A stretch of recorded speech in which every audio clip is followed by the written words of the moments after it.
Okay, I want to welcome you all to our Board of Education meeting for November 25th, 2024. And we're going to start with a roll call. Kinsey?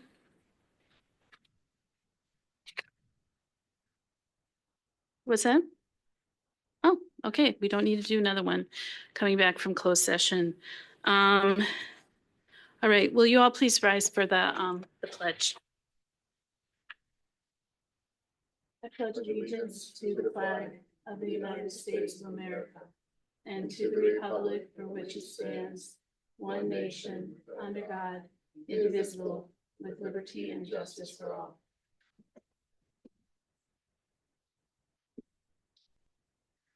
Okay, would someone like to read our mission statement? Anybody? Okay. We educate all students to be college, career, and community ready, inspired to succeed in our diverse world. Thank you. And next is our land acknowledgement. We, the members of the Green Bay Area Public School District, recognize and honor the original inhabitants of Northeast Wisconsin.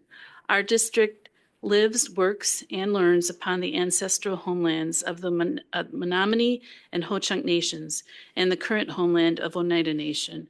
We acknowledge the 12 diverse and vibrant Wisconsin First Nations who have persevered here since before recorded time and continue to be integral parts of our community. We uphold our responsibility to repair relationships, initiate partnerships, and stand with all First Nation communities. Okay.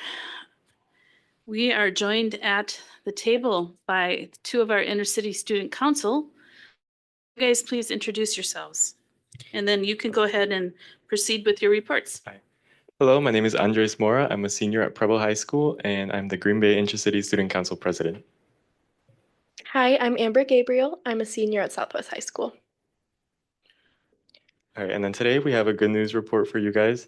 So with the fall season ending and the winter season starting, there's not that much things going on, but we tried our best to put some things together. So our first thing we have on here is for East. So basketball season has started, and then we also had over 100 students help rake over 22 yards, rake leaves from 22 yards. In honor of Veterans Day, their school at John Dewey was able to fly the U.S. flag for the very first time.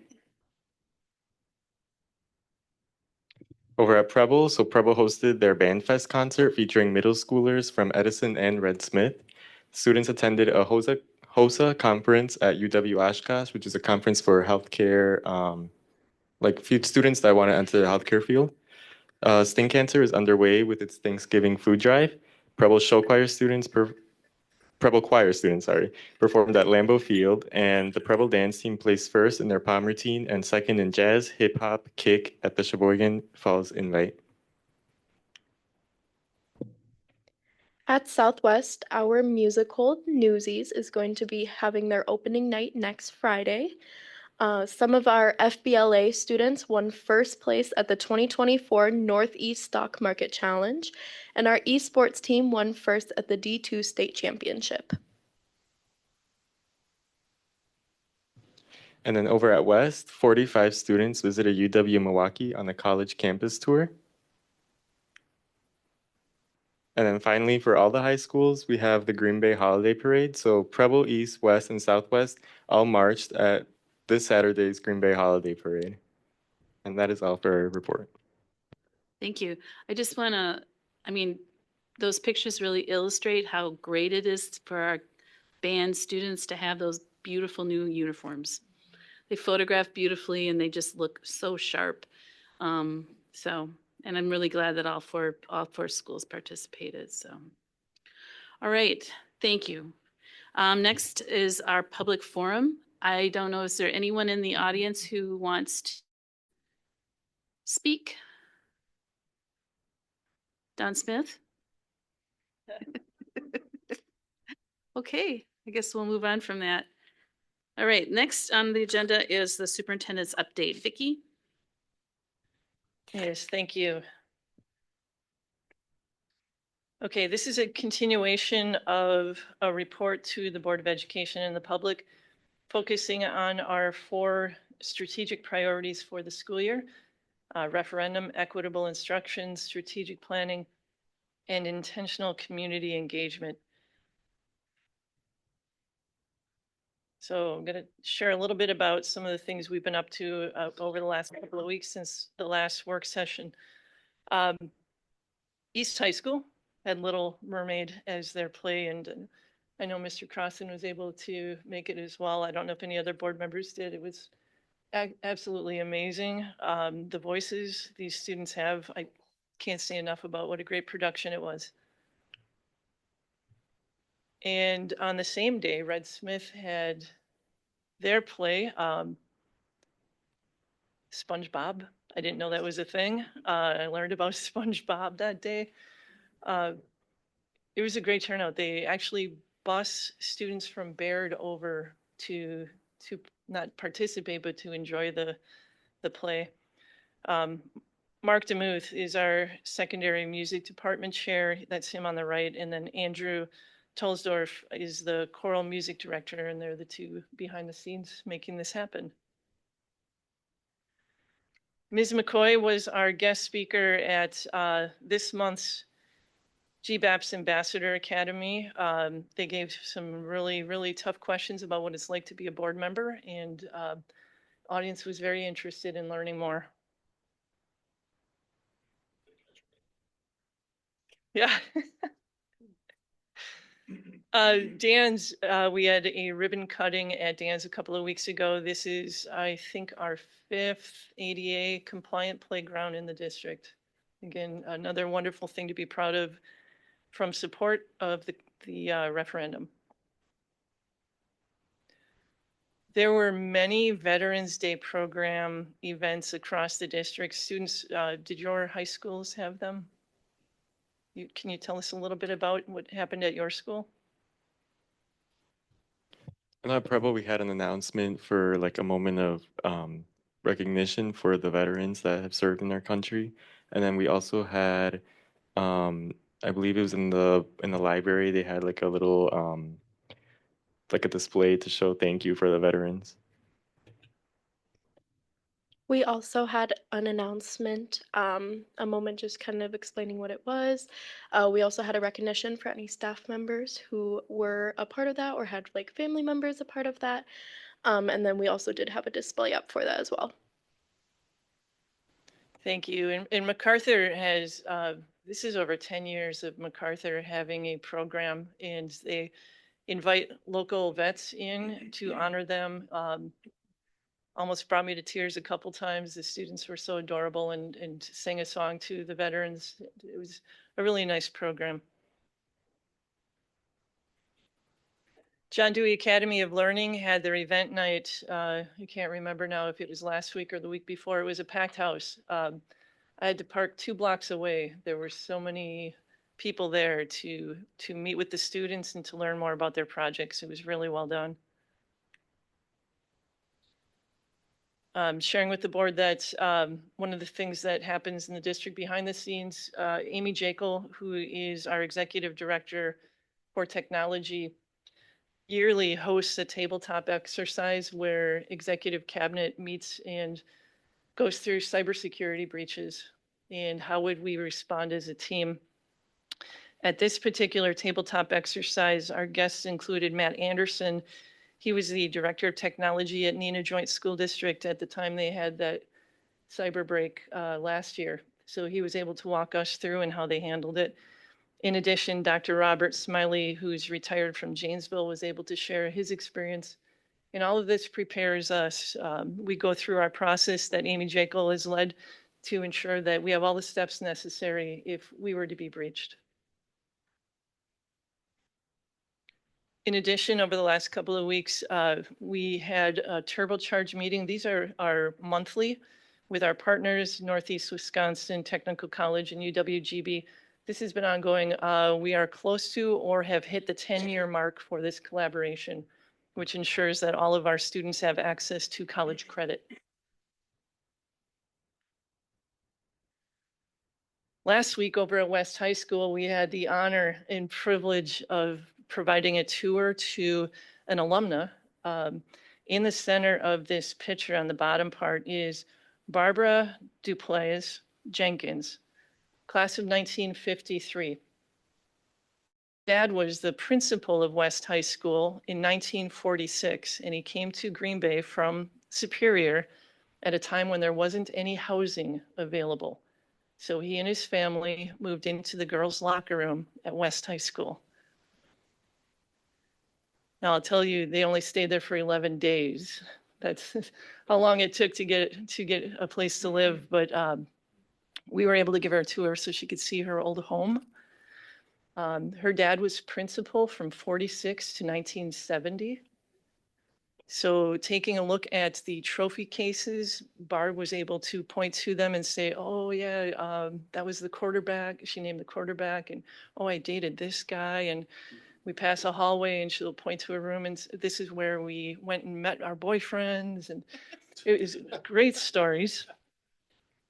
Her nephew, who is to the right, actually to the left of Ms. McCoy in that picture, that is Mike Duplays, who is a Preble graduate, 1980. He wrote for the Press Gazette, sports primarily in the 80s and 90s, and he is an author, still lives in the community. So it was a nice reunion for that family and a great opportunity to show off our facility to an alum. Voices of Equity met later last week over at West High School. This is a group that is facilitated by Ingrid Parker Hill and Katie Selzer. They offer it to our faculty. It's an opportunity to build supportive community and allow them an opportunity to address issues that they might collectively be experiencing, to problem solve and, like I said, build community.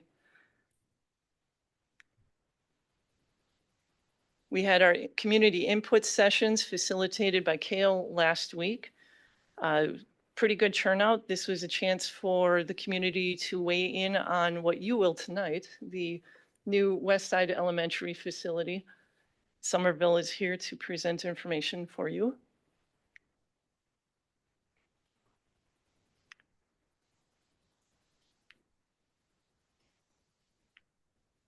Kinsey, can you advance, please? Last week was the First Nations Student Success Summit. The Hispanic Success Summits were last month. This month, First Nations, and the host this month was UWGB. The Oneida Reads Initiative is going strong. David Johns is the representative for our district, and today we met with Oneida leadership to continue the collaboration. The focus is taking a look at reading scores for third grade students and close that gap because it is pretty wide.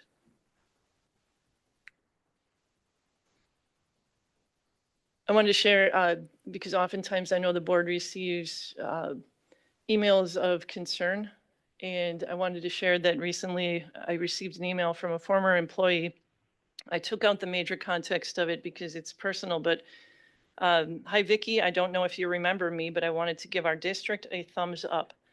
I've always thought of GBAPS as a great school district from my own past experience as a student and a teacher, 2 children who were successful and now grandchildren. And then she went on to explain a difficulty that her grandchild is experiencing, and then concluded with, he's an intelligent and adorable little boy who, along with the love of his family and attendance at the Green Bay District, will be on his way to success. Thank you for all you and your staff do for our students. I get examples like this all the time, and I think it's important that I continue to remember to share that with the board.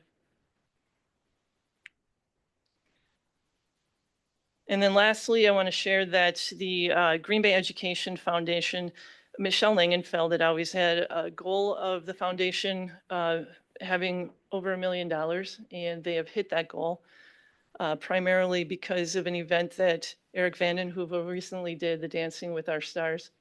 that push them over that limit.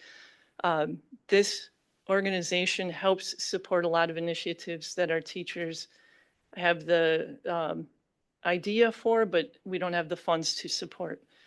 So the foundation's been doing a lot of really great things for our district. And that concludes my report. Thank you, Vicki. I just want to point out that Eric is a former member of this school board and I believe spent 1 or 2 years as the president as well. And remains involved, heavily involved. So thank you. Next is board member updates. So I am just going to put this out, throw this out for discussion as to whether or not this is an item that we want to keep on the agenda. I've heard kind of opinions from board members, and I just want to give everyone a chance to weigh in on this to see if we think this is pulling its weight as an agenda item. So I'll just open the floor.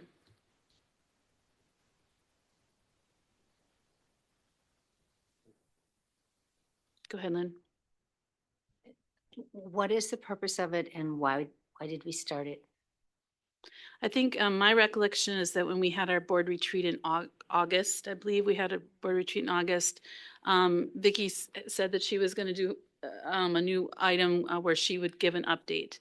And then I don't know if someone recommended it or it just sort of naturally happened that maybe board members should do it as well. So we decided to go ahead and put it on the agenda, and that's how that happened. Is if my memory is wrong, someone please set me straight. James? I do remember the conversation that happened at the retreat. My recollection of the conversation was a little different in that we were trying to decide why there were board member assignments to schools, and that maybe a board member update, that relates to those schools might be appropriate. So I don't know that we ever, as a board, decided on the scope of the update. And to date, it hasn't been used as hey, my relationship with this particular board school with whom I'm assigned, here's some updates of what's happening at that school. They've been generalized on, activities that the particular board member has, participated in. So I think share maybe with Lynn kind of a confusion as to the purpose. If it's not to present, hey, what's going on at a particular school or surface something like that, I didn't remember it the same way Okay, Brian? as being general. Okay. Yeah, that's why I remember it as well. And I think one of the things we had also looked at was having success stories that are going on in the school. We did that for a bit last year and using that as an opportunity as well to see the great things going on, and the board members would be possibly responsible. But again, it's nothing that we formally discussed on it as well. I think keeping it's fine as long as we're, talking about things that we attended in our buildings or throughout the district that have been positive, and just kind of sharing that information with it and celebrating, and any concerns that we have that we feel the board should know in this setting. But just celebrating what's going on in our buildings, as we're assigned 7 of them or 6 of them, and sharing out. Okay. Anybody else? Go ahead, Rick. Yeah, that is not how I took that. And because there wasn't any agreement on what we were going to do, I framed it as, and how I took away from that meeting was that it was an opportunity for board members to update the community on what we were doing to contribute to the mission of this board. And it was a chance for us to update.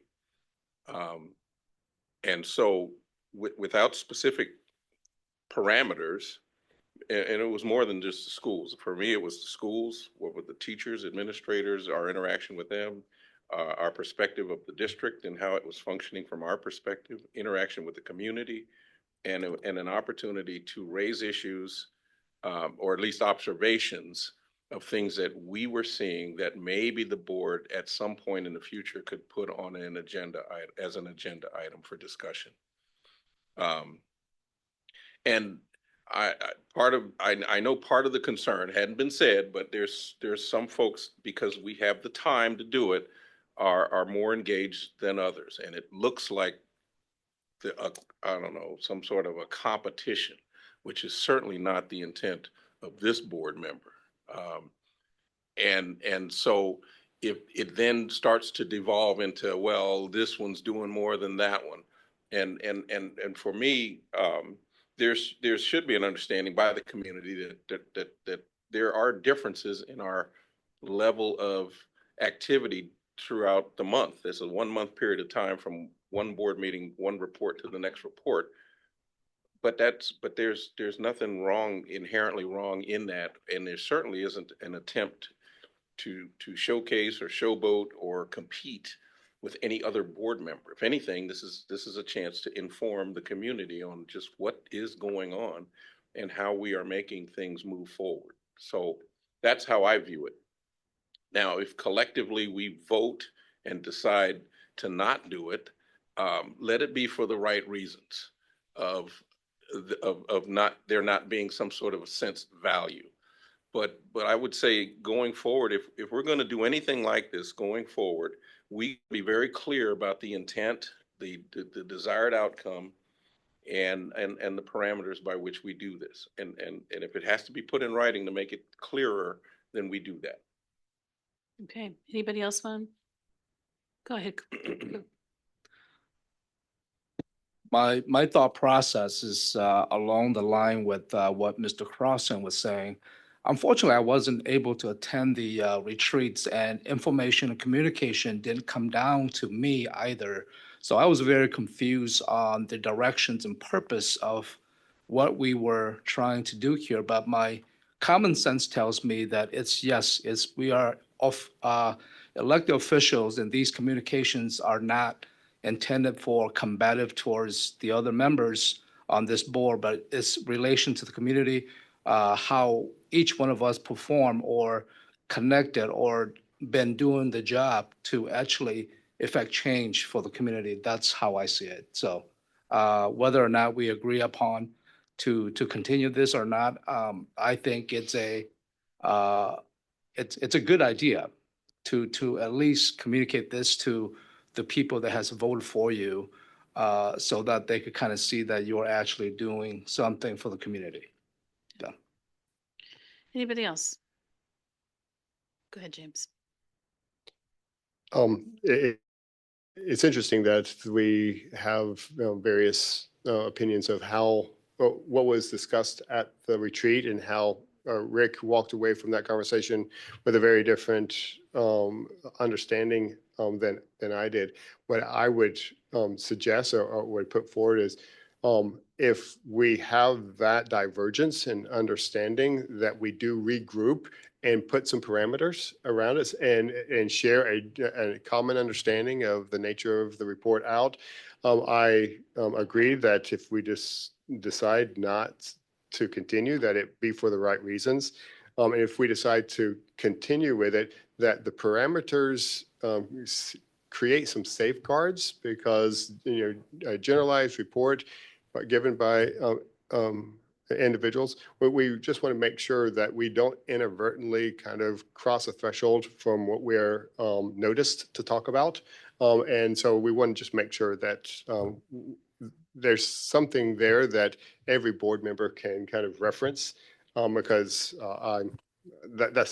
that's my opinion. Just make sure that we get on the same page, because I did not take away from that conversation at the retreat a generalized report out of board member activities, and I had connected it to our school representation. And so I just want to get on the same page.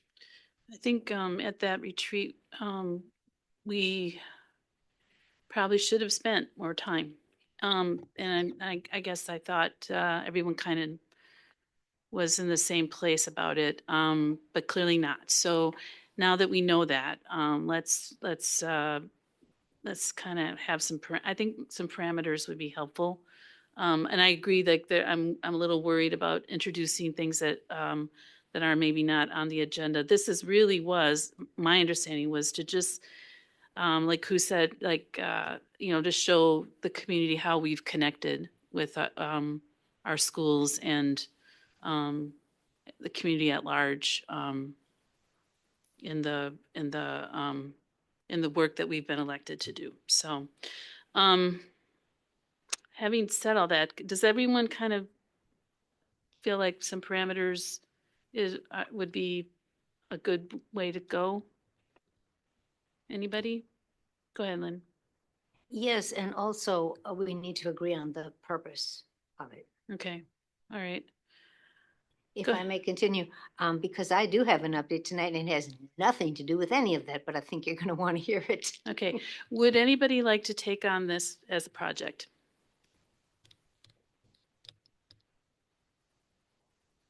Go ahead, Brian. I'm not volunteering to take that on as a project, but I think any action that comes out of this would be risky because we're not posted to take any action. I know it's a rather minor thing, but maybe we just discuss and come forward.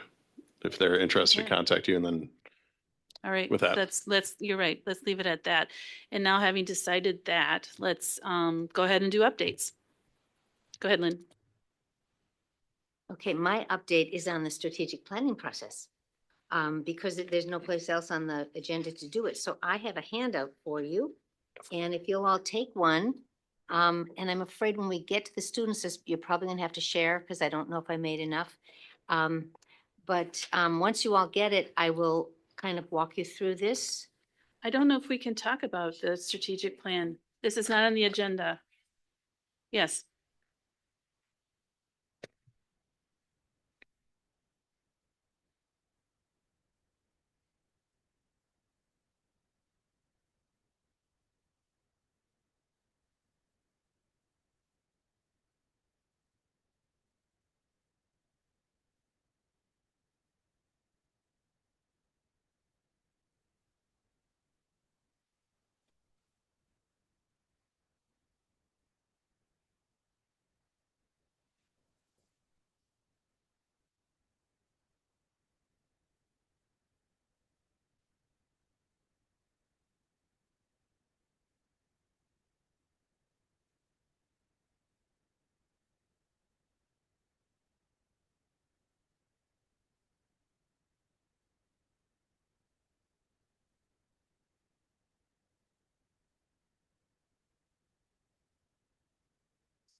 Okay, some miscommunication here. Everyone just bear with us.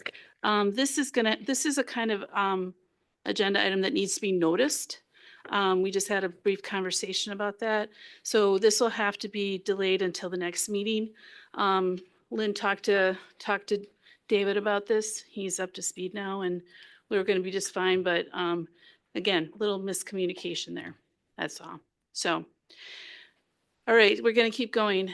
Go ahead, James. Oh, never mind. Okay, so does anyone else want to do a school board member update? Go ahead. Yes, I do. And I'm going to use the format until otherwise noted: students, teachers, administrators, district, and community. For the students and the schools visited, I visited Kennedy, Preble, had a chance to participate in their Booyah Drive, among other things. Green Bay East, as was mentioned, Washington Middle School. I've been there a couple of times as late as this afternoon. Got another issue with that, or another observation with that. Dan's, MacArthur, McAuliffe, Langlade, Doty, Howe, Leopold, and Chapel. As far as interaction with teachers, again, continuing to get good firsthand feedback on how the new curriculum is faring. Still anecdotal information, but it is still looking very positive. The teacher commitment and dedication is to be commended and celebrated. I'm seeing some very good, high quality individuals who are totally devoted to their craft and to the results. Another group of unsung heroes are the front desk receptionists. What I'm seeing is that those folks are setting the tone for whoever comes into that school. They are the first point of contact for the school, and their interaction with the kids and families make all the difference in the world. So again, my hat's off to them and the things that they do. I participated in the conversations about the new West Side Elementary School, those community meetings, and again, I saw those as being very favorable. The portrait of a graduate work participation, as well as strategic planning work and the next phase of that. As far as the community, had a good opportunity. It was through a personal invitation to go up to the Denmark School District to participate in their Veterans Celebration. But as a part of that, there was some opportunity for inter-district sharing of information regarding equity and the programs and policies that our district is working. There was a request for that. So I invited Katie Sulzer, our own Director of Pupil Services and Equity, to meet with her Denmark district counterpart. Her title is Director of Special Education and Equity, Cheryl Dellerwell. They had some great conversation. I pretty much just sat there and listened to the two of them interact, but it was very good and informative conversation. And it was, for me, it was illustrative of the opportunities for our district to show these other emerging districts who are becoming more diverse in how we're doing business. And I see great opportunity in that for us to lead the way. They're not as further along in their journey as we are. So there's some good opportunity there. November 7th, I participated in a community roundtable discussion with Mayor Eric Genrich and some resource center leaders from Casa Alba, We All Rise, and COMSA, and Natalie Baumstad from Wello. And this was an interview that an organization called Robert Woods Johnson Foundation. They were interviewing those members of the community. Green Bay is a finalist for an award of some significant amount of grant money to focus on the areas of health equity and community well-being. And it was some great conversation that was had around that table with those folks. I just got back from a national convention that was that myself, Mike Freeze, and some other members of the district participated in Black Males in Education convening. It was a convention of Black educators from all across the country, and it was very inspirational and informative sessions centered on unique conditions, challenges, and opportunities for Black children, for Black teachers, Black administrators, all policymakers in the schools. And it was very, very well received. We've got some follow-up conversation for us to consolidate our lessons learned and for that report to come out. Last thing was just today, I had a chance to be at Washington Middle School, where a fraternity group, Alpha Phi Alpha Black fraternity group, has made a very generous offer to provide some services and help in what they're calling a youth literacy pilot program. More to follow, because it just something that just came out, but there's some offer. They've already got the money. It's just they're just looking for a place to do it, and it is their intent to share that at Washington Middle School as a primary. That's all I have. Anybody else? I'll just share that we had our first ICSC quarterly meeting, which what a packed room. There was a lot of kids, and we're going to be adding to those numbers, I believe. The proposal to add some more representation from other schools, that that is, I think, a good way to go. I'm just speaking for myself now. But I love those meetings. I look forward to those meetings. I learn a lot, and we all do. We all learn a lot in those meetings. So, go ahead. So we had our monthly meeting that same Sunday right after our quarterly meeting, and a lot of our students, it was their first monthly meeting too, or their first quarterly meeting, sorry, and they talked about how it was definitely something different than what they've experienced before, and how they really enjoyed being able to share their opinions with the school board and the principals in a way that they normally don't get the opportunity to back in their schools. Yeah, they're kind of singular in their, I don't know, it's just a really great room to be in. I always get a lot out of it and always look forward to it. I went to the 3 community input sessions, and was a lot of good questions. I really enjoyed those as well. They're all 3 very different, because the goals are different in all 3 of them, but I was really glad that I went and heard people's concerns, and people have good ideas, and I don't know, I mean, these are their schools, and their input is needed and welcome. So, and then the last one is the Clean Energy Advisory Committee had a meeting last week, and they're really working hard. They have a very ambitious goal to present to the board next month, and I don't know. I love those meetings too. They're super interesting, and what we're working toward as a district is very important. And I can't wait to see what they offer us next month. So I'll leave it at that. All right. Anybody else? All right. Then we're gonna move. Oh, cool. I'm sorry. Go ahead. One thing. September's came quickly and went by quickly, and seems to be that we really don't have that much time. But I also were never involved in a student New Year celebration, and this year the Hmong students in the Green Bay School District will continue to host their New Year, and I was honored to be invited to be a guest to participate in that. So I just want to share that with the board, that every one of you are welcome to come to attend that wonderful event. It's organized for December 7th at Addison Middle School, and that will take place the entire day. So I just want to invite the board members, and also any residents out there that wants to come out to participate and help celebrate a New Year celebration for the Hmong American students here in the Green Bay School District. You're welcome to. So I just want to share that. Thanks. Sorry. Saturday, I have it on my calendar. It starts at like 8 in the morning, I believe. I have it at 8 in the morning, and at Edison, yeah. So all day. Okay.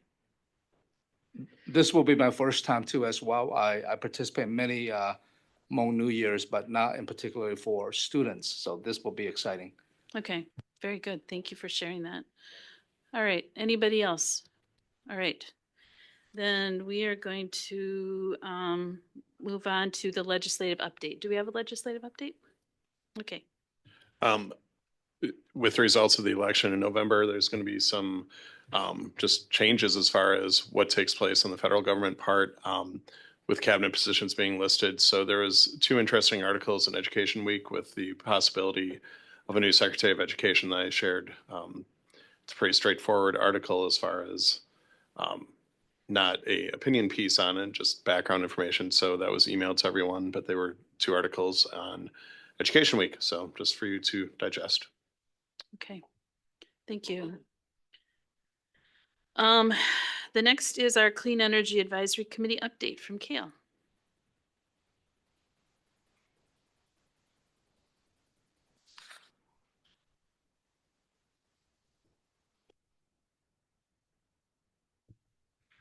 Hello, thank you. Yep.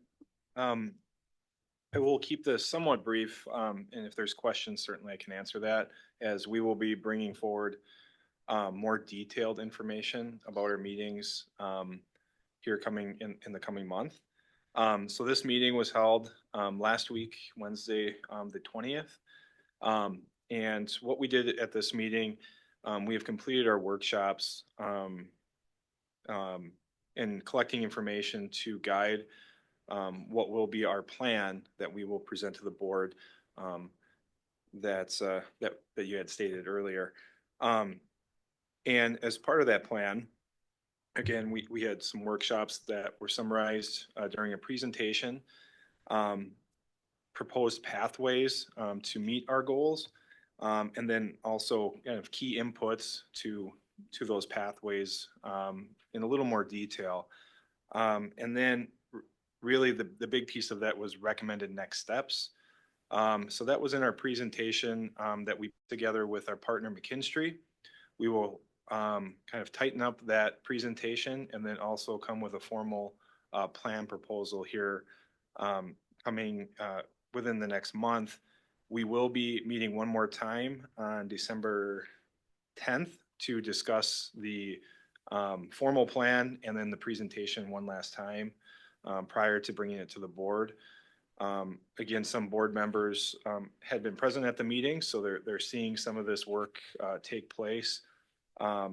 But really that'll come to one final presentation of that plan with an actual proposal for the board to review. Any questions about the meeting?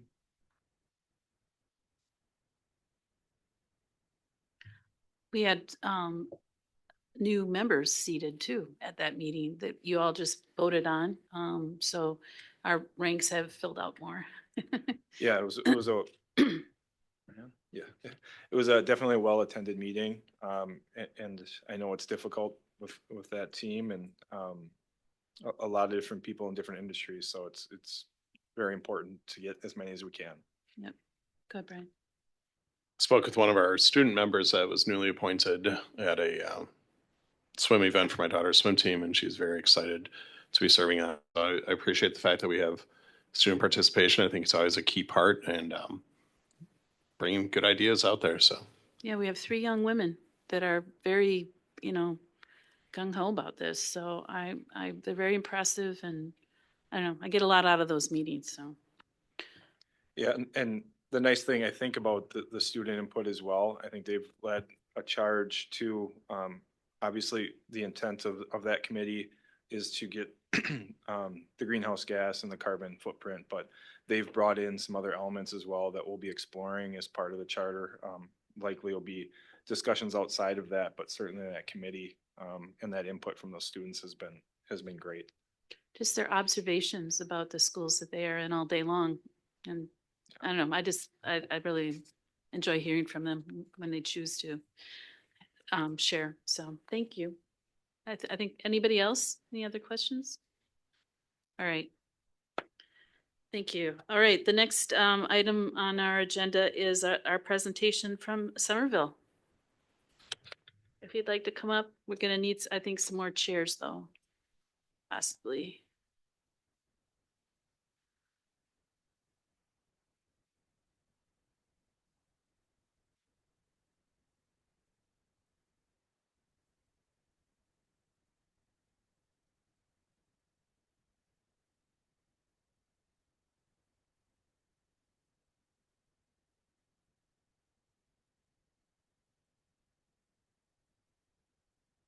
I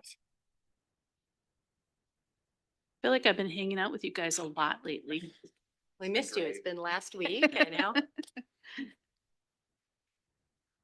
All right, well, thank you.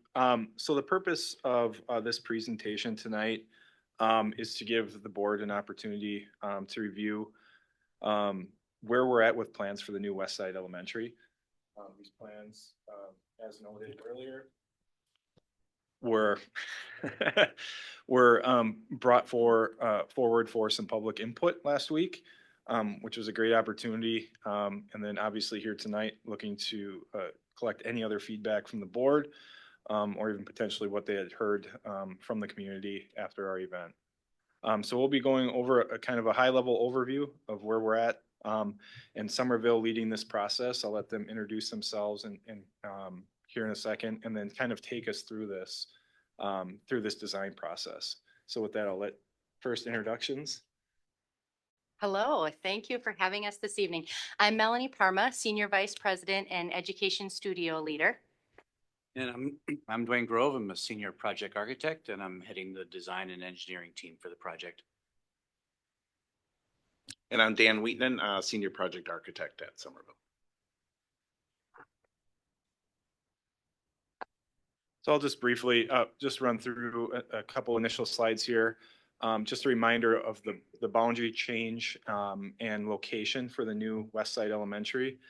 So it will be on the existing Kennedy Elementary site.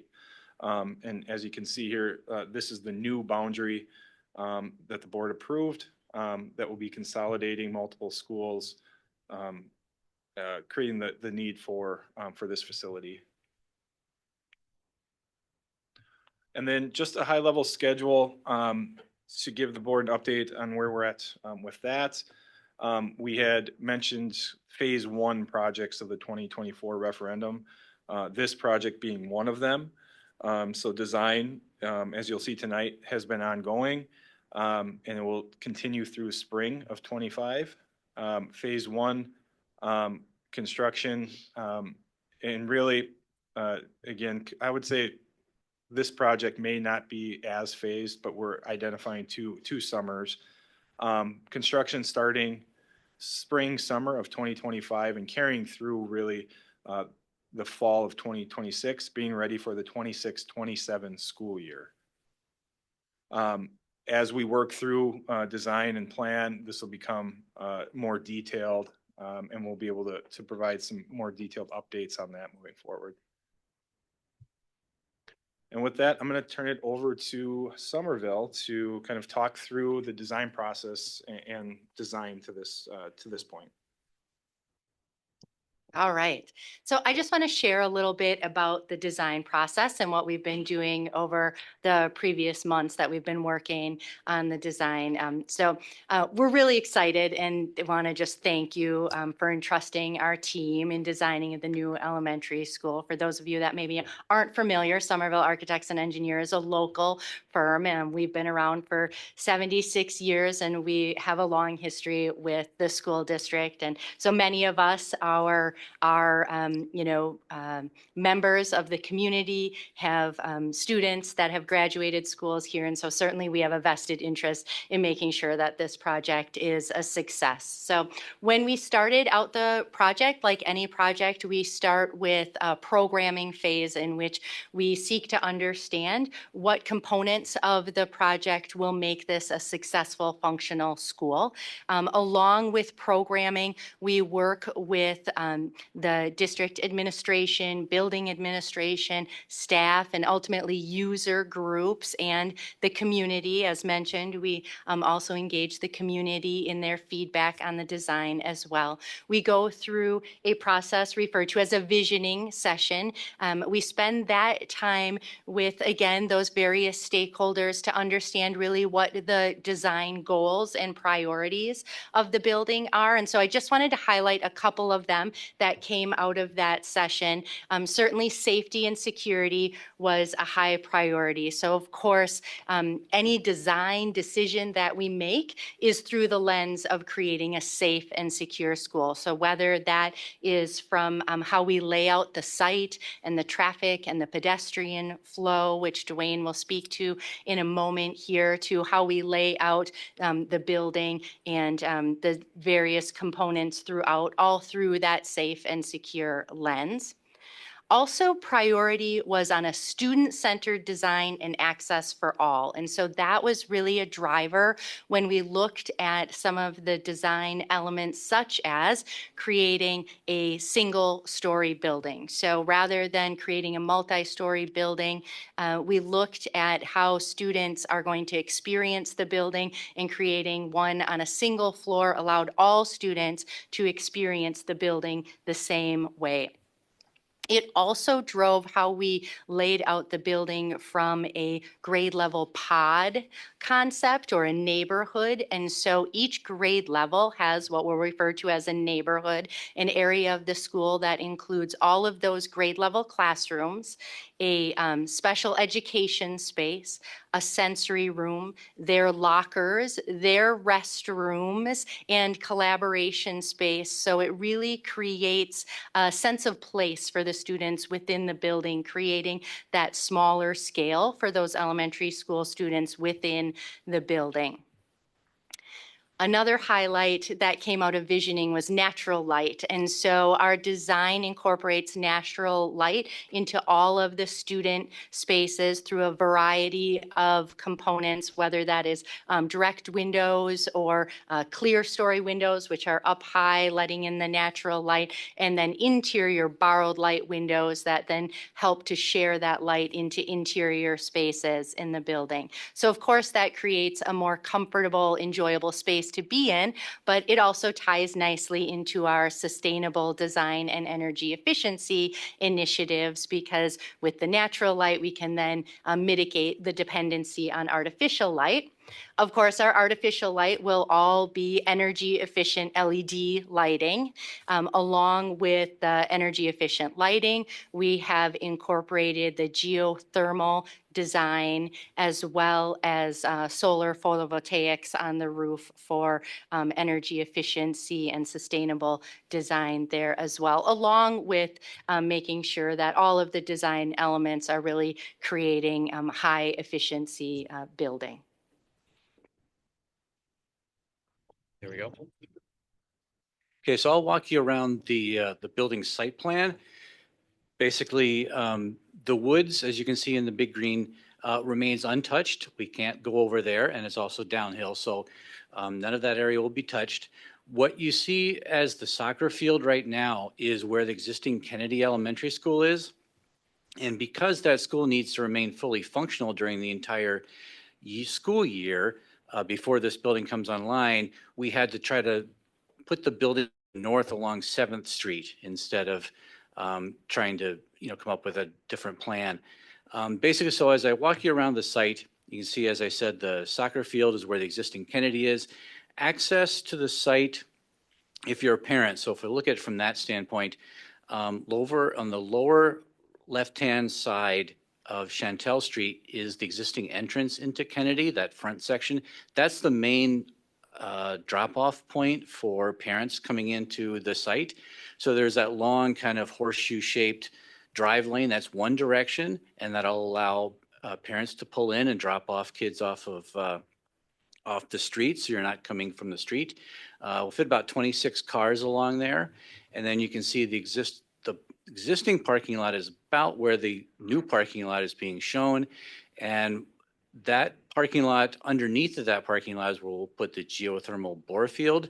So we'll be using that area for that sustainable portion of the design. And then as you exit the site on about the middle of Chantel Street, you're at the top of the hill, so you can look both directions. And again, it's one way in and one way out for parent drop off. The building itself, you can see sort of kind of highlights the pod concept that Melanie was speaking about. You can see the little spokes coming off to the side. Basically, the center section of the building is the main area, which will contain the main entrance and the commons, community room, and gym. And then on either side of that, to the northwest and to the southeast, is where these classroom pods will occur. The bus drop-off is to the north off of 7th Street. So we've separated the bus kids being dropped off and picked up and the parents dropping off and picking up. So two separate streets reduce the chances of any sort of accidents happening because those two populations are separated from themselves. One thing to note, though, there is a current bus drop-off along Chantel Street. That will remain, so that's yet another place for parents to pull fully off of the street in order to let their kids out and pick them up as well. The blue shaded areas on this plan, those are metal roofs. They are sloped to allow the clear story lighting to come in. And Dan will show you a lot of really nice pictures of how that comes together. The gray area then on the building is where the photovoltaic cells would go. Playground in the middle, right off between the drop off and the soccer field. And then you can see that's right near the front door with both a hard surface and a soft surface playground. Oh, you got your own. Why don't you use that one? This.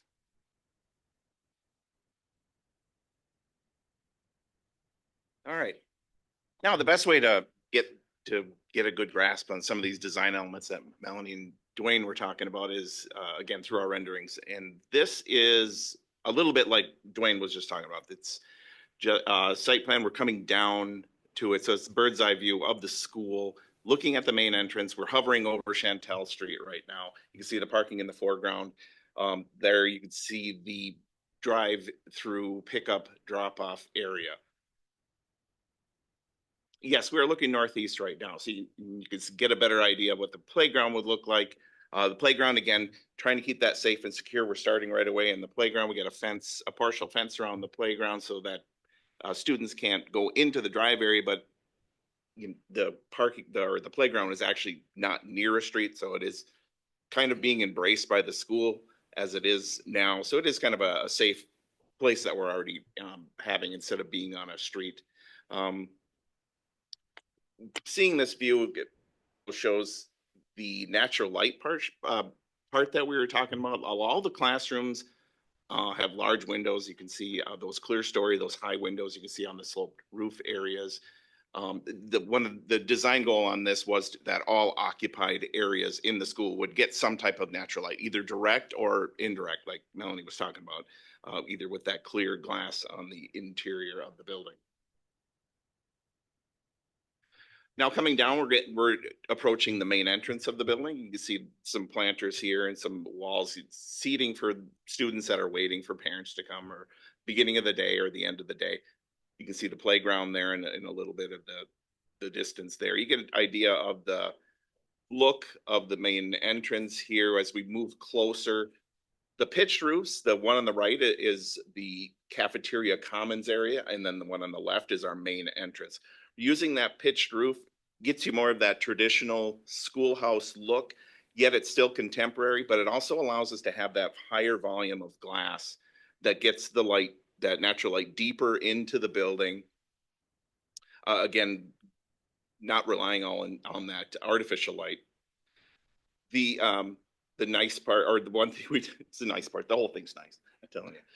The canopy is a little bit lower though. We have these high forms, but then we want to bring that canopy a little bit lower, just understanding the scale of our building occupants. They are kindergarten through 5th grade students. So you bring that down a little bit to their scale, a little bit more of a welcoming feel. The building itself will be brick, some stone, as you can see on the left there. We'll have some metal panel. We'll have wood elements also, and some exposed steel. Things that are not out of place for other Green Bay schools. So it isn't like a different bird here, and it really isn't any different from other buildings in Green Bay. So it isn't out of place, is what we're saying. Again, we're looking at a little bit more of a contemporary building, but it isn't out of place for our community. Another view looking the other way now at the front entrance, you can see the stone area with a little bit of a curved wall is our main office space. You'd see that we're using the navy blue metal panels for an accent, and we also have the light blue panels that we wanted the building to have a little bit of color. It is an elementary school, a little bit of fun, but didn't want to get over it with primary colors, just keeping it a little bit more low key and more sophisticated. Can I ask a question? Yeah. So the really dark color that reads as like charcoal gray to me. So is that actually, you're saying that's a dark navy? Yes. Okay, sorry, I didn't. Yeah, they're two blues. So Okay. they're just two different shades of blue. Okay, thank you. Mm-hmm. So this is another view of the entrance, or what we're calling the front isn't necessarily the front. I'll get to that in a moment. But then on the left or on the right hand side, you can see that is the commons cafeteria area. again, bringing that glass, bringing all that light in for that lunch or any kind of assembly or an event. Not only does that glass allow for that natural light to come in, it has really nice views of the outside, the playground, and beyond into the woods and such. Again, the windows aren't just for our natural light for the students. The students and the occupants of the building have that connection still with the outside. Now we're over on 7th Street. This, the portion on the right-hand side, that is our main entrance, but the other side of our main entrance. So we would have our main entrance where students will come in if they're being picked up, or being dropped off, or picked up by their parents. But then on the other side of that main entrance, that would be where bus students would come in and out. So our buses, like Dwayne was talking about, off of 7th Street, that would be that main entrance there. We're again trying to keep that context low. We're a one-story building. We want to be sensitive. Not only are we one story, we want to be sensitive to the surrounding neighborhoods. It's all single-family homes. We do have one large volume though that we must have. We must have a gym. So the opportunity we had was we needed a gym storage and an office. So putting that on the end, addressing the street, allowed us to step that portion down. We get more of a context or a language that is more in tune with the rest of the neighborhood rather than this large volume that's looking at the street. Then the second thing we did that we wanted to do, and we're doing here, is the large walls for the gym. Another way of bringing it down was have that different material on the top, that darker metal panel, then just brings that eye down and again, just makes it a little bit more sensitive for the neighborhood. The one thing I was talking about where this school really doesn't have a back of house that you would say, because we're on streets on two sides, we have the woods and we have the main entrance. So there really isn't, we have a lot of really nice views of the school, but we still need to have those back of house areas.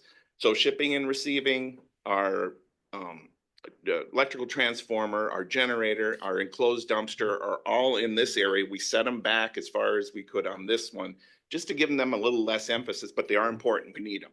So they would be on that, behind that bus. We hid it behind the bus because we didn't want to see it. Right. But that is where all those functions are. Mm-hmm. So I know that we've seen some schematic drawings with it. When you're looking at those two entrances with the bus pickup and then the parent drop off, I assume that there's going to be a secure entrance for both sides leading into the office, or will it only be the parent drop off and pick off that'll be secured funneling through the office or through a checked entrance? Once school starts, there will only be the one secure entrance. There will be the only one way into the school for visitors. That would be through the main entrance by the pickup drop off area. Yep. So this one would just be during the morning before school and then after school. Then the last exterior site or exterior rendering that we're going to see here is those pods. This would be what we're calling the 2nd and 3rd grade pods here. The ones on the street with the light blue panels, those would be all the classrooms. The glass on the end, that's the end of where our flexible learning space is. Melanie was talking about those clear story, those high windows. You can on the top of that, the sloped roof. Again, that brings that light into that interior area. So not only will the classrooms have the direct natural light from their windows, they will have windows, high windows looking into the flex space. So they'll get the natural light to there. You know what? I'm just going to talk about that when we look at that one. But the windows, just want to let you know, that glass on the end, that's facing the woods too. So the woods were a big factor, as you can see as you were seeing when Dwayne was presenting the site plan. That was a major factor in a lot of our thoughts. We wanted the academic wings to face the woods, wanted glass to face the woods. We want the library and the outdoor space to be out there. We know that the woods is kind of a gem for this site. We wanted to take advantage as much as we could with the site. One thing I wanted to point out was Dwayne was talking about the pods. So on the left-hand side, that's where we have the littles, as we're calling there. That would be early childhood through 1st grade. They would be on that end. They're close to the office. That was the deliberate, that we wanted them closer to the offices. And then on the far right end, that would be the 2nd through 5th grade pods. The middle portion, like Dwayne was talking about, that was the core. That's all the shared spaces, the office, the community room, cafeteria, gym, kitchen, all of those spaces. But each pod is secure then from each corridor. So like we were talking about a neighborhood, the students can use that space and still be secure from the corridor. They don't have to rely now on the classroom door alone. They will be in the pod. A teacher can feel comfortable about allowing a student to go to their locker, do a school project out in the common space, or go to the restroom. And each one of those spaces, the academic wings on the right, can be closed off so they can be secured. And all of the academic wings on the left-hand side, being on the west side, can also be closed off and secured. That would be for both if it was an emergency or for an event, if we wanted to close off those areas and have an event in the core spaces. You've seen these already. So now we're going inside. So here is that secure entrance vestibule. Being in this vestibule, it'll be a large vestibule. You'll have to be buzzed into this area. The door that we're facing to the right there, that would be to our main office. You would have to be buzzed in there. You would be in this secured area. And then the door on the right, the far right, would also be programmed for flexibility that would lead to our community room for separate use after hours and our mental and dental clinic in the school. Dan, have you covered why this is all on one level?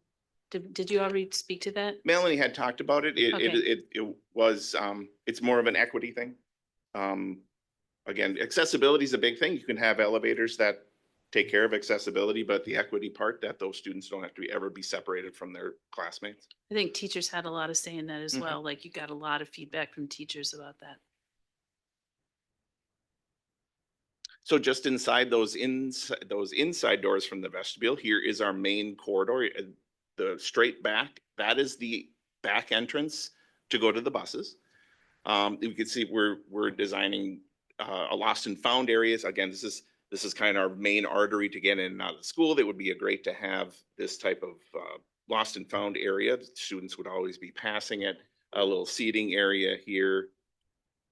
Then looking back towards the main entrance, you can see we brought in some warm elements, being that the wood ceilings. To the right is the academic wing for the littles, so that would be the early childhood through 1st grade. You can see the doors right there; those could be shut, and that area could be secured or just cordoned off, so you could have an event. An event could happen in the community room, which is to the immediate right here on this, and then out here would be looking straight at the community room area. Again, this could be used for events after school, but it also would be flexible for learning tasks during the day. The sliding doors then could be secured so you couldn't get into the school, but they also could be used if you had used in conjunction with an event that could be in the gym, which is to the left, immediate left here, or to the commons cafeteria, which is further down the corridor. So it would be a large area where if you had an event there, there's a lot of flexibility on how small or how large the area needs to be. If someone were to, from the outside, were to use that space, and what's the access to restrooms?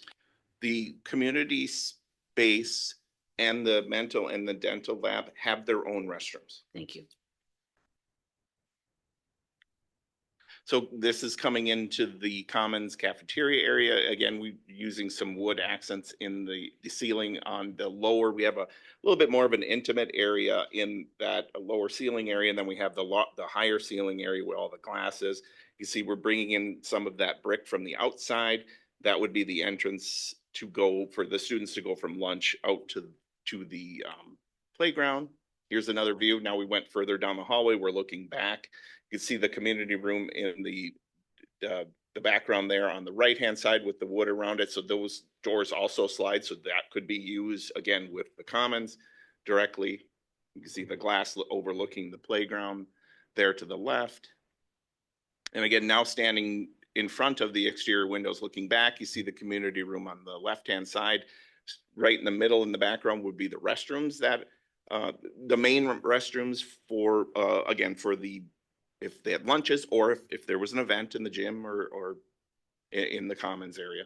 And then to the right would be the kitchen area. Now here is a look inside of one of the pods. So this area that we're standing in right now is that flexible learning space. The classrooms would be to the left. You can see the clear story windows there, the high windows looking into the classrooms themselves, and then higher up the clear story windows from the exterior that's bringing that natural light into the space. Way in the background is that glass that would be looking at the woods. One thing I'd like to point out is all of the pods, not only are they can be secured from all the corridors, they actually all have their own exit. They all have grade level access so that if you're in the pod, you could either use it in emergency, or we're looking, it'd be also nice, there's a potential to have outdoor learning spaces for each and every pod. On the right hand side in the distance would be our one flex classroom that we have. It's either a special ed or a balloon, if there was a balloon class. Then there would be a collaboration room with also some sensory rooms. Then we have the locker area, and then to the far right, you can just start seeing the restroom area. The glass on the right is also glass looking into the corridor, so that glass, we're getting even natural light into the interior corridor through those windows because of the light coming through into the flex space. Again, here's another view of the locker room area, and then the restroom area on the right there. And I believe that is it. But I'm sure you'd like to have me talk more about it. It's really exciting to be building a new school, and actually watching this, I've seen this obviously, but watching this, I'm just gonna share with you that I'm filled with gratitude that our community has said yes to this referendum and allows this to happen in Green Bay schools. So anyway, questions, Brian?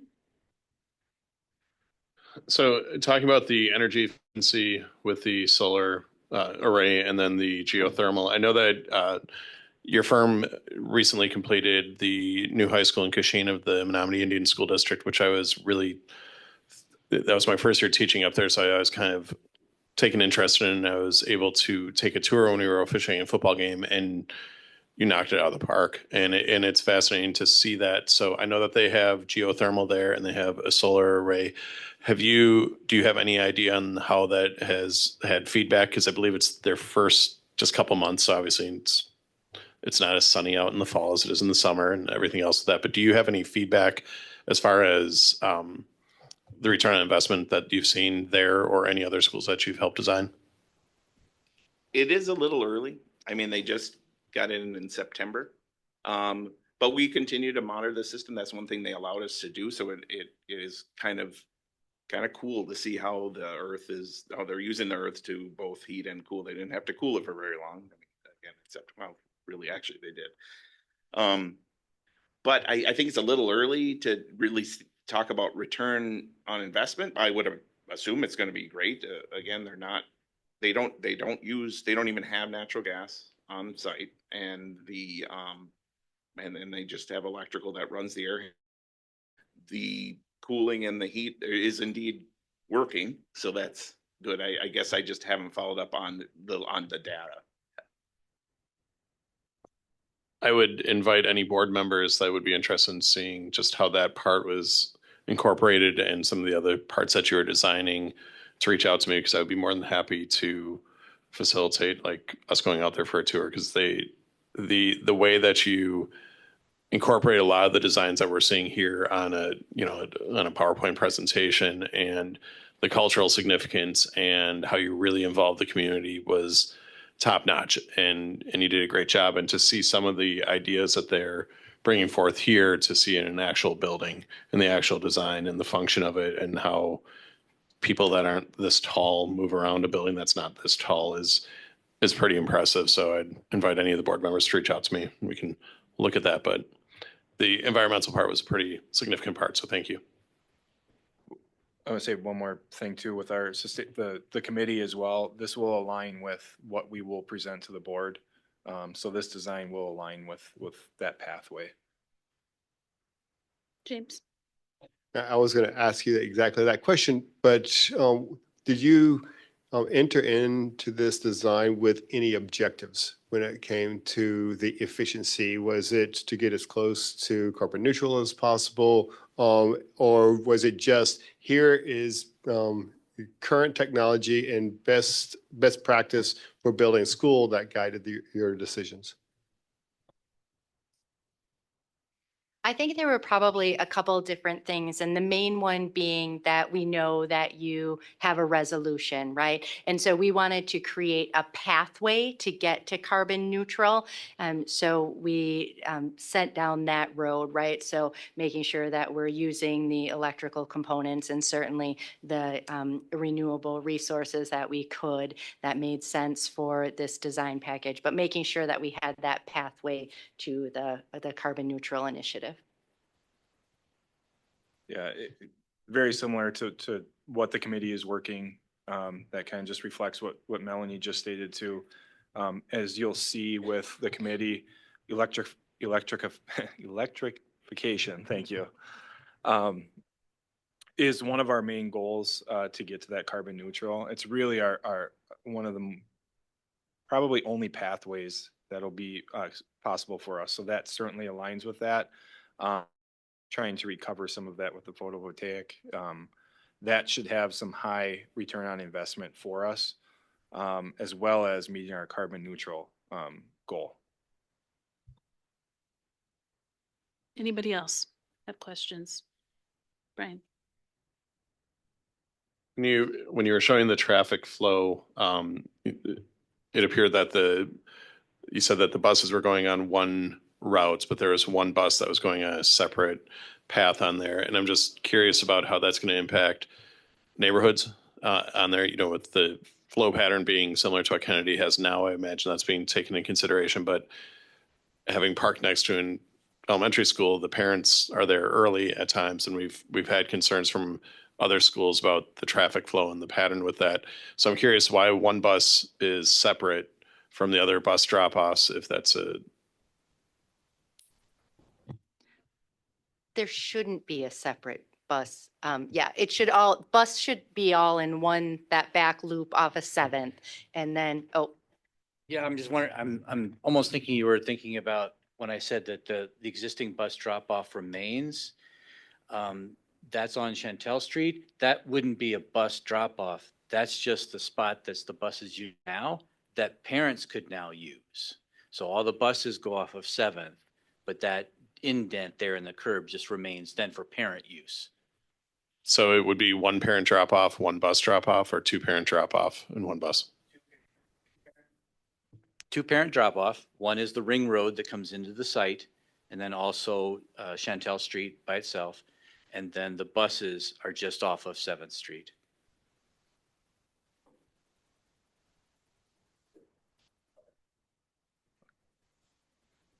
All right. Anybody else have questions? Input? Go ahead, Koo.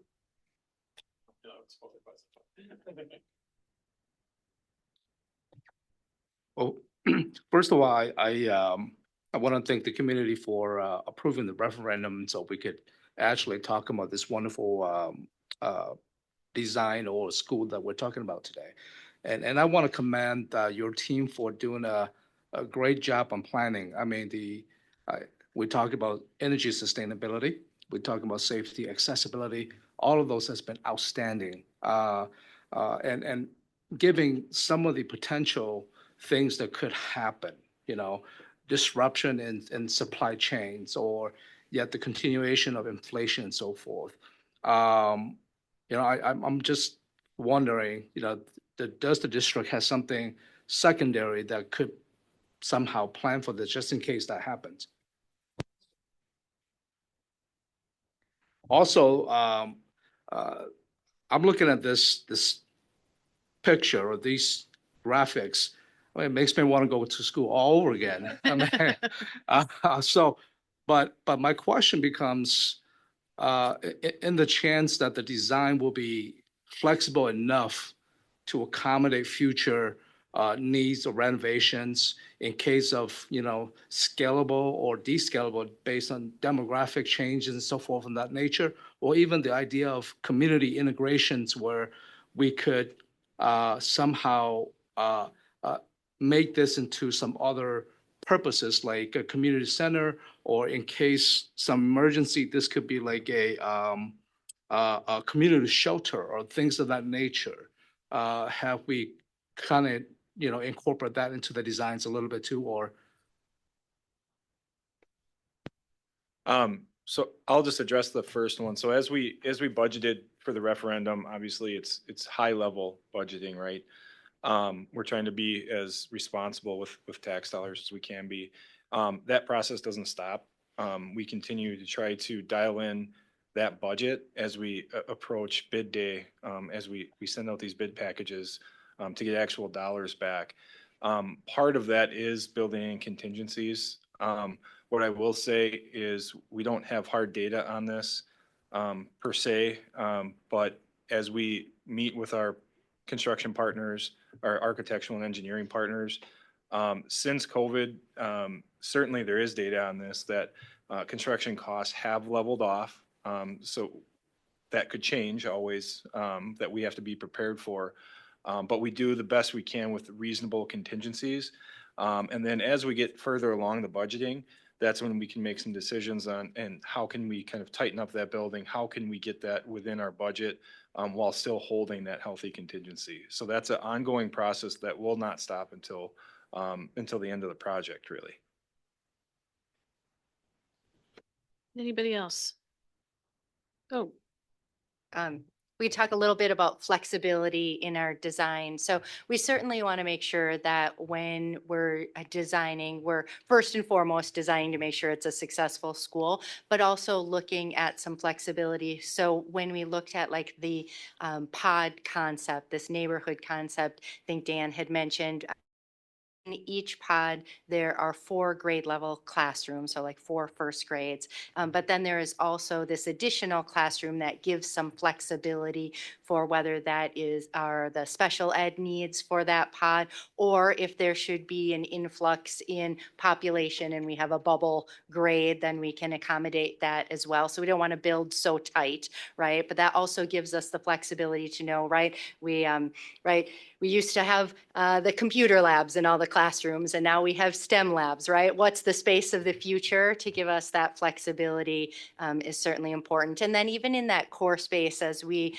designed and located the adjacencies of the commons, the community room, that the gym and the kitchen, right? That gives you some flexibility should you need it in an emergency situation or from a community space perspective. So that's always kind of in the back of the mind, how can we accommodate different, like you said, different situations as they may arise. And last thing with that, along with furniture as well. So that goes into how we furnish the buildings, keeping flexibility, keeping future construction costs minimal by giving us flexibility to use those spaces in multiple ways. So that's not only from the architectural standpoints, furniture and equipment as well. Thank you. We saw the soccer field and some involvement with that and kind of positioning where Kennedy is. Would the soccer field be owned by us or by the city, and would that be open for community use? I mean, I don't think we have a policy of kicking kids off playgrounds if they're behaving, but a soccer field can be utilized by a lot of members of the community, and figuring out a system to open that up to the members of the community if we're responsible for it and the upkeep. We do have some existing partnerships with the city. So they've expressed interest in keeping that a soccer field for future use. If other clubs or things like that want to utilize that field, certainly they can submit a request for use of that field. But we would own that. That would be our property, and would have that option if it's not a feeder school or things like that, that we could work out an arrangement with outside clubs or things like that. But we do have an agreement in place with the city And they will likely be requesting to utilize that field. Anybody else? Brian? No, go ahead. Very specific question. Will the windows to go to the outside at all? Other people asked that question. That was something that our. I've been in buildings where where it would have been beneficial to have the windows open if you have a gas leak or something like that, to open them up and the energy efficiency of, nature and cool weather coming in, but will they open? Yeah, these windows will not open, and I would foresee that moving forward for the districts of being a standard practice. The indoor air quality has been something that's very important to school buildings, and being able to control that, windows is kind of a deterrent to that, making it more difficult for us to manage that air. And in the case of emergencies and things like that, there is a lot more standards, certainly for indoor air quality, of how we monitor that. So it's whether any kind of other gases or things like that, leading to evacuations, things like that. Those are much more detectable than they used to be. But really, it comes down to a management piece and even a safety security piece as well. This is from our safety security partners, this is a much better choice for safety and security as well. Right. Anybody else? I'm just gonna wrap this up. So we've heard your proposal, and Kale, what's next? Like, now that we've seen this, and like when will we hear from you folks again, or from you on this? So we'll continue with, we'll gather the input from our community sessions, this meeting, as well as any other input that we receive. We'll continue to refine our design as we prepare construction documents and get closer to that time. And then at that point, when we're ready to send that out for proposals and bids, at that point, that's likely when we'd be coming back to the board for that. But certainly if there's questions, we will be sharing with whether that's staff, community, we will be sharing a little bit more progress as we get a little closer as well. And certainly could, in a referendum update, share some progress as well. But really the big next step would be finalizing design and then getting that out to bid. Okay. All right. Thank you very much. All right. Next is we're going to talk about naming facilities. Yeah, thank you. Through the support of the referendum, a new elementary school, which you just heard about, is going to be built on the existing Kennedy Elementary School property. Student enrollment at the new school will include all of Kennedy Elementary, all of Keller, which is already consolidated into Kennedy, and a portion of the MacArthur Elementary School. Board Policy 940 outlines the procedures for naming of district facilities. Tonight, I will summarize the procedure based upon policy and share a draft timeline for naming the new school. Board policy reads that if a new district facility is constructed to replace more than one existing facility, the process to be used for naming the new district facility shall be the procedure described in section 3D of policy 940. Except that the committee shall consider and the board may consider retaining and or merging the names of the district facilities that are being replaced. Section 3D outlines the process. It begins with the board president appointing a committee, and it calls out specifically who should be a part of that committee. The committee shall be advisory, and the task of the committee shall be to solicit, evaluate, and prioritize possible names. The final recommendation of the committee shall consist of no fewer than 3 proposed names, no more than 1 which shall be the name of a deceased person. The board will publicize and hold a public hearing on the committee's recommendations before making a final vote. And the draft timeline would be January 3rd, I would ask the board president to appoint the naming committee by January 3rd. And then from January 6th through March 3rd, the naming committee would meet. March 10, naming committee would present recommendations to the board. On March 17th, we would hold a public hearing prior to the regular board meeting, and then potentially hold a vote on March 17th for the naming. Did you say March 17th? Yes, ma'am. Okay. So is that a board meeting? Correct. Right, okay. Regular board meeting. Okay, And I will share that draft timeline with the Board of Education for review. thank you.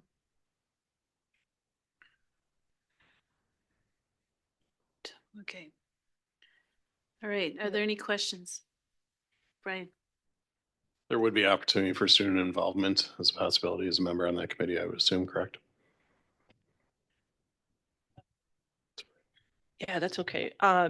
Facility Naming Advisory Committee shall consist of at least one board member, one administrator, at least one staff member, 4 individuals from the attendance area, and up to 3 students from the attendance area. Okay. All right, any other questions? Thank you. All right, thank you, Vicky. All right, next is the report of canvassers. I believe this is Brian? Yeah, I'm gonna need some guidance on what this entails. So we have the report of canvassers on here, or of Canvas, and Melissa, am I supposed to say anything? Andrew Stokes. Yeah, you just read it. All right, We, the undersigned, certify that we are the members of the Board of Canvassers for the Green Bay Area Public Schools. We certify that the attached tabular statement of votes cast and summary statement of the Board of Canvassers canvassed and prepared by us are correct and true as compiled from the original returns made to Celestine Jeffries, the city clerk. We further determine and certify that the referendum received the following results on November 5th, 2024. Yes, 42,130 votes. No, 21,696 votes. And then it's undersigned by the canvassers. okay, and then that follows with what happened by ward. And that's obviously attached to the documents for tonight. Okay. Do we have to take any action here? No, this is it. All right. We've done our duty by the canvassers. All right, and that, so next is the consent agenda. Would someone like to read the motion? I move that the consent agenda items as presented be approved. I guess second. Second. All right. Any discussion?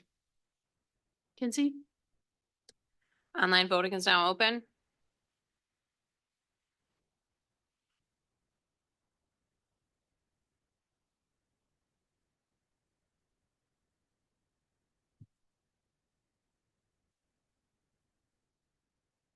Lynn, are you able to vote?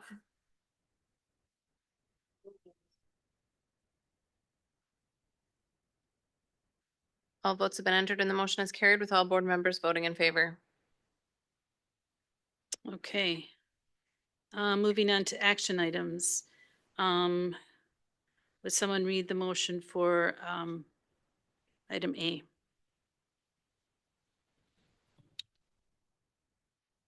I move that the resolution establishing parameters for the sale of not to exceed $14 million general obligation promissory notes as presented be approved. Okay, Second. right. So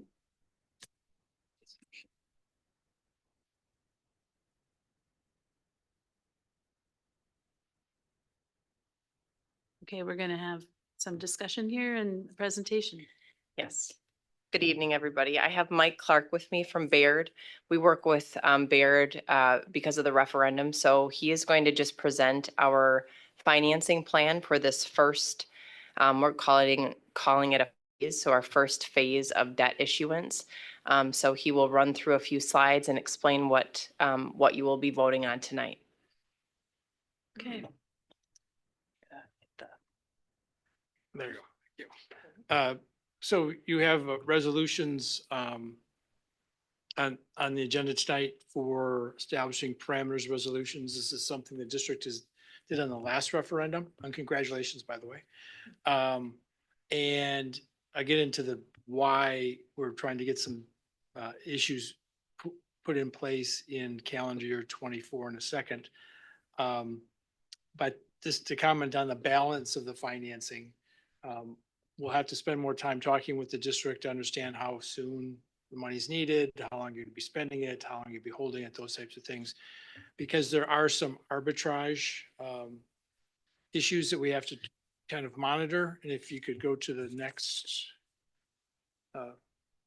page, I'm not going to bore you. Oh.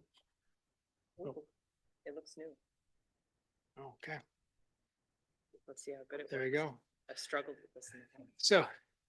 So arbitrage. So the IRS, it gives the district the ability to issue tax exempt debt, and that is a lower cost debt than taxable debt because the owners of that debt do not, on a federal level, do not pay tax on the interest that they earn. So they're willing to accept a lower interest rate, which is lower cost to the taxpayers of the district.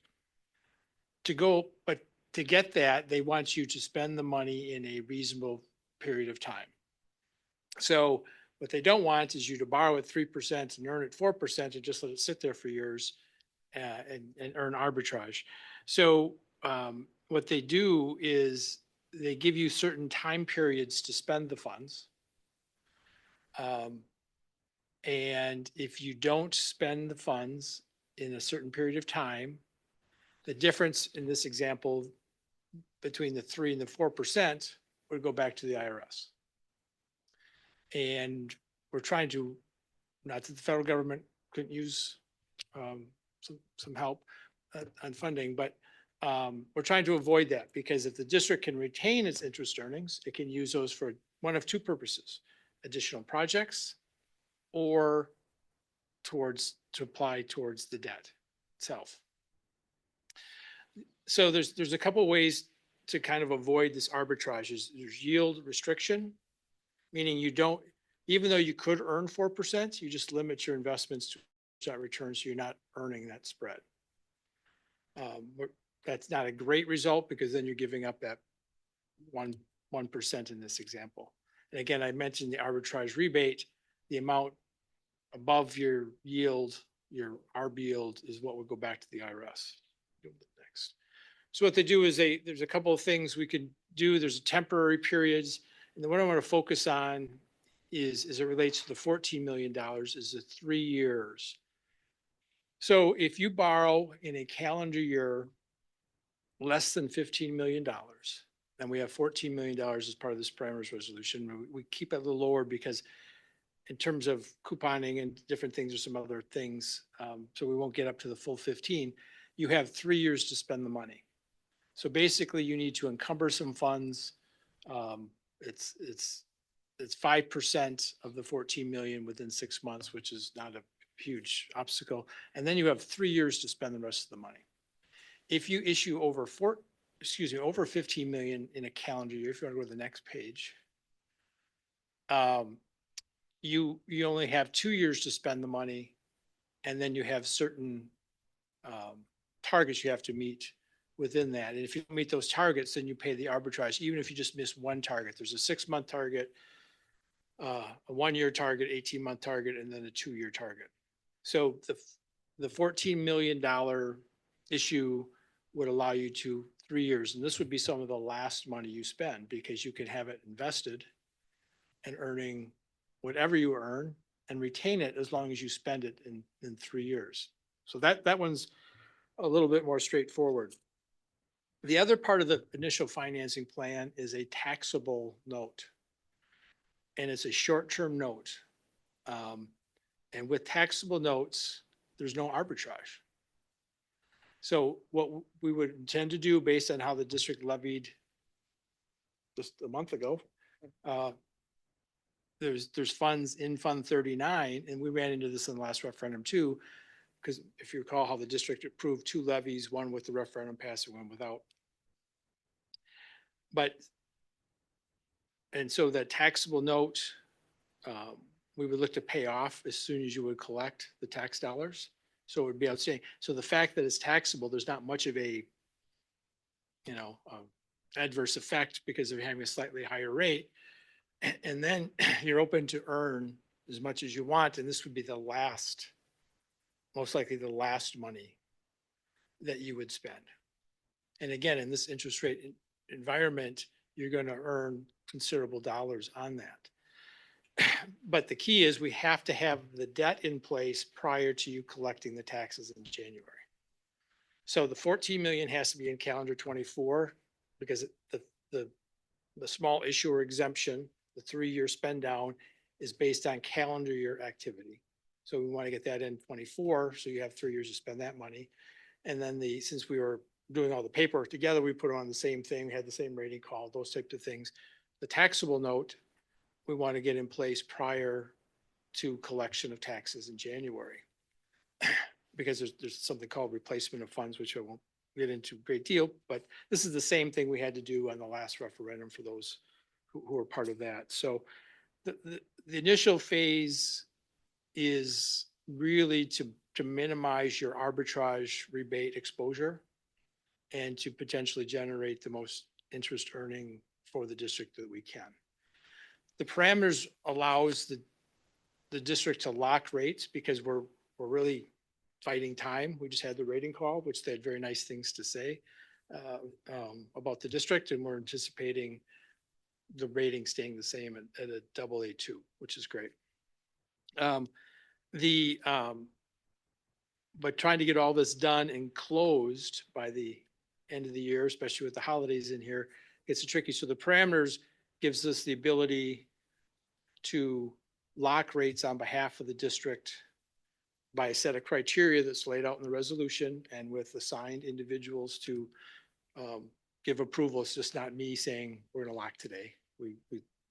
There's a checklist of requirements that have to be met, parameters, that's the name, that have to be met that are established in this. It's reviewed by bond counsel when we go to price, and then we talk with the district and the assigned people to say, this is what we're going to try to do, say tomorrow. If we get it done at these levels, and then we get it done at those levels, we're good, locked in, and then we can close. Because again, the closing is just as important as actually issuing the debt. And that's the purpose of the parameters, that we're not tied to a specific board meeting. And if it's not a favorable day, this way we can lock in. And again, on the bulk of it, the largest portion is the taxable, and that's going to be paid off within a few months in the first quarter of 2025. Again, I just want to comment. If you go to here's just the interest rate chart. I won't spend much time on it because I know you've heard a lot, and this isn't as exciting as looking at school building designs, I realize. But the top gray color is that's the 2-year treasury rate, and that shows you that short-term rates, which are not exactly, but more equivalent to what your investment rates are, above what the borrowing rates are, and that's what's creating this arbitrage environment that we're in. So again, we have the $14 million tax exempt borrowing to close in 24, and then we have the 37. Well, it's going to be less than that, but taxable borrowing, and that's the other thing with the parameters. We have some latitude to try to fit in as much as we can with the levy we have available to use. So if the interest cost is lower, we can add to the principal amount to secure as much in that taxable issue as possible. So that's kind of a not to exceed number. And then future phases will depend on draw schedule, interest rate environment. There is the potential, and we're exploring it, to come back later in 25 with another taxable piece if we can pay it off very quickly to make those dollars separate from any arbitrage issues, but we're not quite there yet, so. And that's just a numeric, you know. Phase 3 is just the remaining balance. That doesn't mean we're going to be issuing the remaining balance all at once. We haven't got that far yet. But just to just indicate that that's remaining, whether it's another taxable piece, a tax exempt piece, 2 tax exempt pieces. Those are kind of some of the scenarios we're working through right now. But the 14 million and 32.8 is what we're currently estimating in terms of what, based on interest rates, which is that's a pretty conservative rate, so that amount could go up for paying less interest. Those are the more time critical ones, and that's why I'm here tonight. So with that, I'll address any questions that you may have. Anybody want to, Andrew? Thank you. I'd like to know, and this is not, this is more about the, the biggest piece, the third phase. That pays it off in about, what is it, about 10 years? Okay. Is that, can you explain why paying it all off in 10 years is the best way to go, as opposed to, I mean, the longer it is, the more, I think it's real important to keep try to keep the mill rate the same. So I know we had, because of how steeply something dropped off, you can be in a bad spot if a referendum fails, as opposed to if you have different, if you have things tapering off. You also don't want to waste money on interest, but can you just talk a little bit more about that? Yeah, so there's a couple things that I didn't list, but it'll be also part of the conversation. Obviously, the district's existing operating referendum will expire in 26, 27. That'll be the last year. That'll be the last year. So you'll be looking to renew for 27, 28, if that's your choice. Seems quite likely that will be where you end up unless you make some considerable adjustments to your budget. So we will want to factor that in structuring as you know, we've see a little bit more what the state budget holds in terms of school funding, and then conversations with the district to see if we can keep space. Because again, our goal with any future referendum efforts is to structure it in such a way that we kind of, as we have with the last two, keep a flat, what we call voter approved levy. So the other component that we'll be looking at is that, you know, there's still remaining facility needs, how soon the district would, you know, maybe move towards that. Over the next few months, we may get a better feel for that.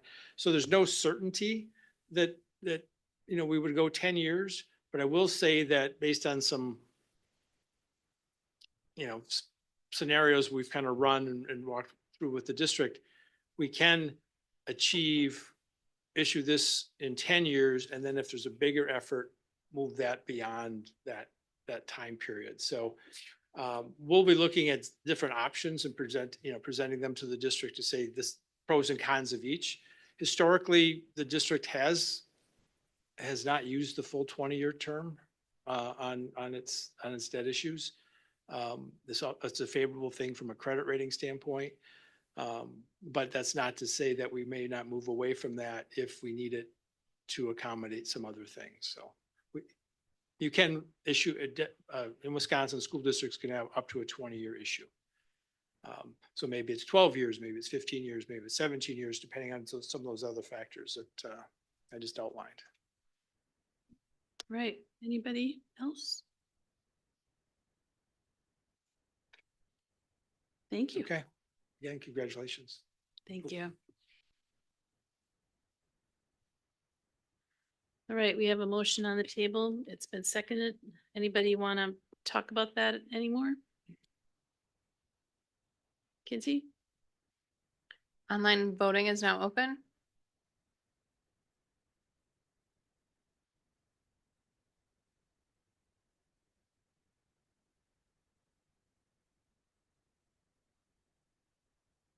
Lynn, do you want a voice vote?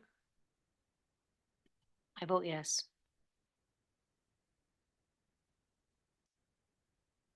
All votes have been entered and the motion is carried with all board members voting in favor.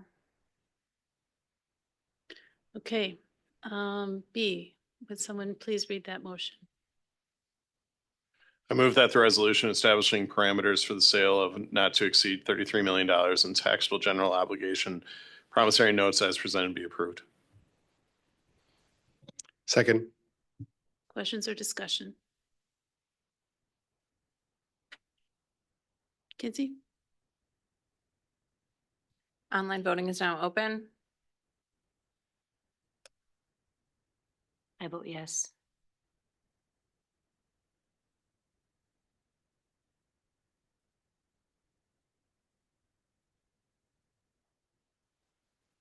All votes have been entered and the motion is carried with all board members voting in favor. Very good.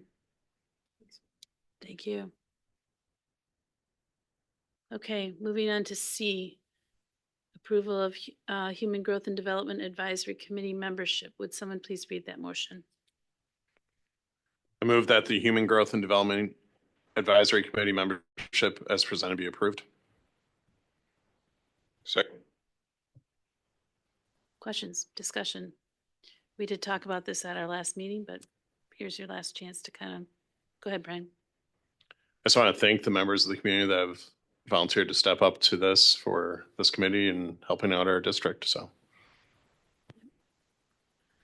Okay, anybody else? Kinsey?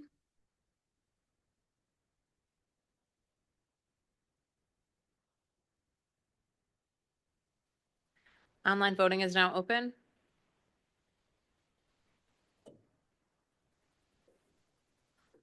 I vote yes.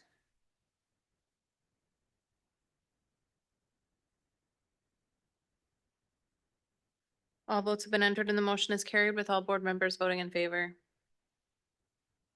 Okay, next is approval of long-range library plan. Someone read the motion, please.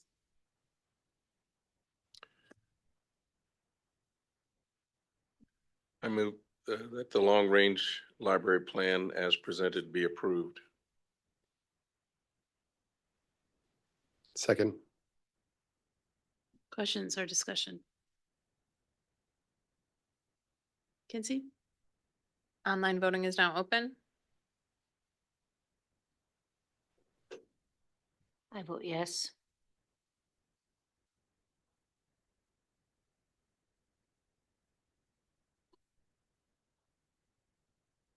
All votes have been entered and the motion is carried with all board members voting in favor. Okay. Revisions to Board of Education policies and rules in the 300 and 400 series policy. Would someone please read the motion? I'll move that revisions to Board of Education policies and rules in 300, 400 series policies as presented be approved. Second. Questions? Discussion? Kinsey? Online voting is now open. I vote yes.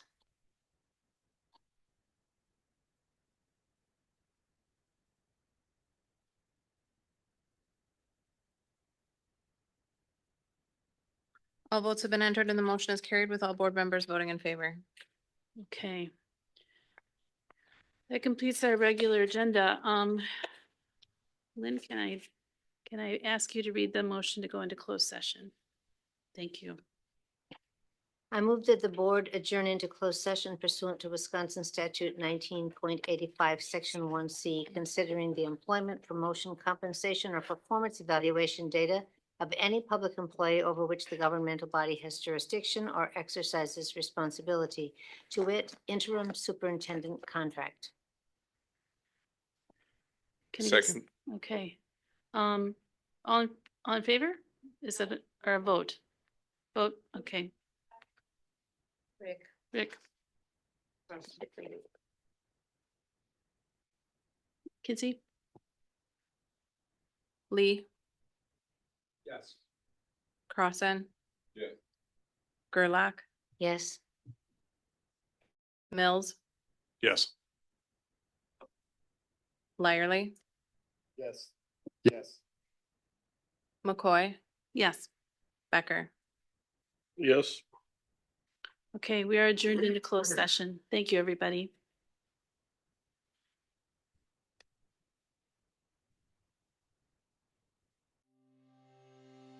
You have been watching the Green Bay Area Public School District's Board of Education meeting. Please visit the school district's website, www.gbaps.org, for more information on the district and future meeting dates. If you cannot fully access the information on this video, please let us know the accessibility issue you are having by calling 920-448-2025 or by email at communications@gbaps.org. We will try to provide the information to you in an alternative format and/or make the necessary improvements to make the information accessible.